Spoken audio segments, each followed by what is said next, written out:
Pro Production-ы бүтээл. Бид нар чинь годамжинд танилцсан байхгүй юу? Ерөөсөө битэрийн түүх аягүй нийтдээ. Тэр нөгөө Жорж Стрит, би нөгөө тэр үед нөгөө Ливерпул Стрит, Жорж Стрит хоёрын яг голт нь амьдардаг Сиднейд.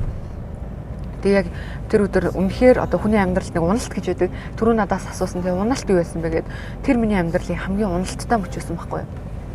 Би ингээд үнэхээр одоо хүүхнийхээ хувьд, эмэгтэй хүнийхээ хувьд те хамгийн уналттай, хамгийн хэцүү үе маань байсан. Тэгээд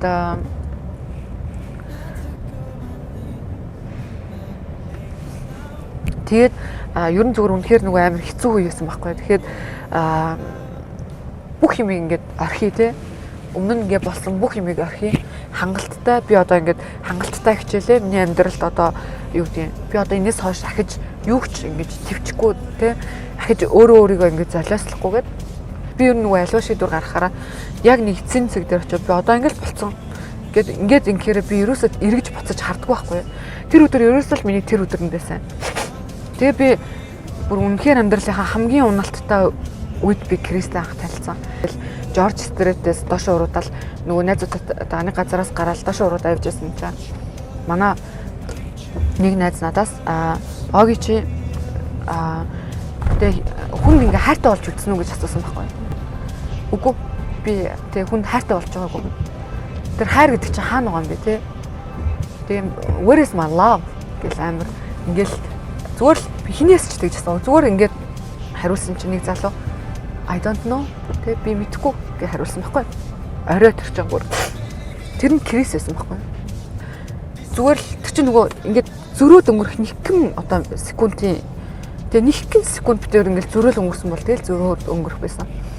Тэгтэл би зүгээр тэр найз маань асууж тараад би ингэж тэ ингээд угаасаа бүх юм ингээд явуулсан юм байсан болохоор шууд айгүй хамаагүй тэ мэдгүй юм байна гэдэг ингээд асуусан чинь тэрэнд Крис хариулж таарад тэгээ битээр хамгийн анх учирсан. Тэгээ яат чинь зүгээр л ерөөсөө л анх учраал нэг нэгэндээ айгүй ингээд дурлсан. Крис ч айгүй сайн залуу байхгүй. Тэгтэл би Крисийг маш их зовоогоол тэ өөртөө одоо ингээд нөгөө би өөрөө хайртай болсон байгаа шүү дээ. Хайр шууд ингээд дурлцсан. Тэрийг хүлэн зөвшөөрөхгүй ингээд түлхээд гэх юм уу тэ. Ингээд хэсэг хугацаа өнгөрсөн. За тэгээд явж байгаад ямар ч тач найзлаад тэ ингээд явж байгаад би Крисийг бүр ингээд орхиод хаяад гэх юм уу тэ. Яг үндэ хаяад. Тэгээд би ингээд Монгол руу явлаа гэд тэгээд хаяад уйлуулад үлдээгээд явсан байхгүй юу. Тэгээд бажет 2015 оны 12 сарын 26-нд Крис Монголд ирээд Plus газарчд бодол байрласан. Тэгээд би Eagle телевизийн нөгөө юугаар эфирээр мэдээ уншиж байсан байхгүй. Мэдээ уншиж байхад миний утасны дугаарыг хүмүүс мэдгүй. Тэгсэн чинь над руу хүн залгахгүй юм чинь би дуугийн ч хаагаагүй. Тэгсэн чинь яг мэдээ уншиж байхад 2 удаа дуудлага ирсэн байхгүй. Тэр нь Крис байсан. Одоо мэдээний дундуур одоо дуунд гарч байгаа шүү дээ тий. Одоо тэр бичлэгийг олж авдаг бол гоё л ань. Гэтэ тэр үед Крисийн тэр нөгөө залгасан тэр дуудлага нь орж ирсэн. Тэгээд би буцаад залгасан билүү? Дараагийн дуудлага дээр нь би 3 дахь удаа залгахад нь би нөгөө ордон руу мэдээнд явж байсан баха. Тэгээд явжсэн чинь ахаад нөгөө 70-10 дахь дугаараас нь залхаар нь авсан чинь Крис My love, I'm in Mongolia гэж хөргөн тэгдэ. Тэр нь Монголд ч амар хүүтэн 12 сарын 26 ингэ боддоо. Тэгээд Крис ямар ч хүн танихгүй заяа. Хаах удаага Монголд ирж байгаа. Тэгээд надаас гэрлэх санал тавиад тэр үед гэсэн чинь би нөгөө бүр амар хайртай болохоо өөрөө ирэхгүй ингээл нэлмээс урсаал тэгээд би чамд одоо зөвшөөрч чадахгүй нэ гэж тэгжсэн. Тэгсэн чинь надад энэ бүгжийг өгөөд энэ бүгж олж нэх. Би чамд л зориулж авсан болохоор чи нэг ингээ хадгалж надад өгөөд тэгээд би Крисийг тэгээд ингээ чи яв гэж гуйж аваад тэгээд маргааш нь явуулсан байхгүй. Тэгэл би үнэхээр энэ хүн амьдарч чадахгүй байхгүй. Миний зүрх сэтгэл бүр амар шархалж өгдөөл. Тэгэл би 12 тэгээд 1 сарын 8-нд би Крис рүү имэйл бичээд Крис тэ би чамгүйгээр ерөөсөө амьдарч чадахгүй юм байна. Би чамгүйгээр амьсгалж чадахгүй юм байна тэ.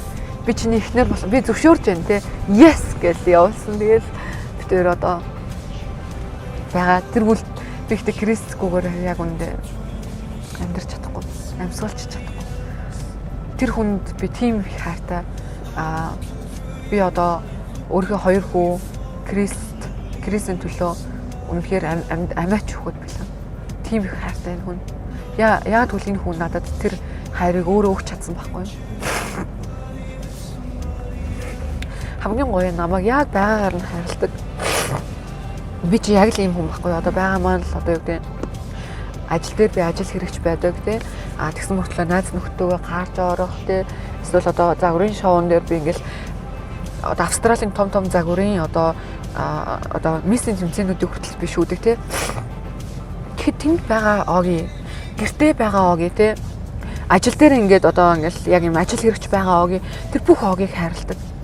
Намайг одоо юу гэдэг чи одоо тэгсэнгүү, чи ингэсэнгүү гэд намайг ингээд шүмжлээд байхаас илүү намайг одоо юу гэдэг тэр Огийг мань хайрлцахаар тэр одоо бүх Оги Крисийг одоо 100% тий бүх байгаа юмараа ингээд хайрлаж байгаа байхгүй.